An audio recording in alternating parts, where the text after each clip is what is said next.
ในมีกองประชุมวิชาการครั้งที่ 9ของทางสมาคมศัลยแพทย์ลาวเป็นเวทีในการปรึกษาหารือทางด้านวิชาการเพื่อเป็นการยกระดับวงการการแพทย์ผ่าตัดของประเทศลาวให้ทันสมัยกองประชุมวิชาการครั้งที่ 9ของทางสมาคมศัลยแพทย์ลาวได้มีขึ้นในเมื่อวันที่31ตุลาที่นครหลวงวิจันทร์โดยมีดร.คำบันบรรซาลิดประธานสมาคมศัลยแพทย์ลาวท่านคำใสเดชลือซาหัวหน้ากรมปีนปัวและฟื้นฟูนาทีการรองศาสตราจารย์ดร.วันเหลี่ยมบัวละวง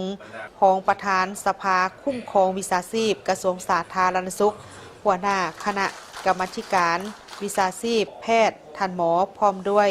ภาคส่วนที่เกี่ยวข้องเข้าร่วมกองประชุมครั้งนี้เป็นเวทีในการแลกเปลี่ยนข้อมูลและประสบการณ์ทางด้านการผ่าตัดระหว่างท่านหมอผ่าตัดลาวและวิทยากรนานาชาติเสนอผลงานวิชาการและนวัตกรรมใหม่เพื่อยกระดับมาตรฐาน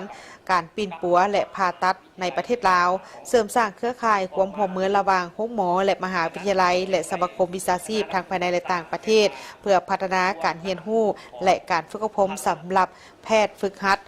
นักศึกษาแพทย์และบุคลากรทางการแพทย์หุ่นใหม่และยกย่องอาจารย์อาวุโสและบุคคลที่สำคัญที่มีบทบาทต่อกับวงการผ่าตัดและการสร้างแรงบันดาลใจให้แก่แพทย์หุ่นใหม่สมาคมแพทย์ผ่าตัดลาวได้ให้ความสำคัญอย่างต่อเนื่องต่อกับการพัฒนาการศึกษาและการฝึกอบรมการแพทย์ผ่าตัดรุ่นใหม่และได้มีการพัฒนาหลักสูตรแพทย์เชี่ยวชาญขั้น 2สำหรับสาขาผ่าตัดสมองผ่าตัดเด็กและผ่าตัดระบบถ่ายเทสร้างหลักสูตรแพทย์เชี่ยวชาญขั้น 1สำหรับสาขาผ่าตัดกระดูกและสาขาผ่าตัดทางเดินน้ำบีเพื่อเป็นการยกระดับมาตรฐานการฝึกอบรมให้ทันสมัยและเพื่อเพิ่มความร่วมมือกับนานาชาติเพื่อแลกเปลี่ยนประสบการณ์และความรู้ทางด้านวิชาการผ่าตัดและอื่นๆ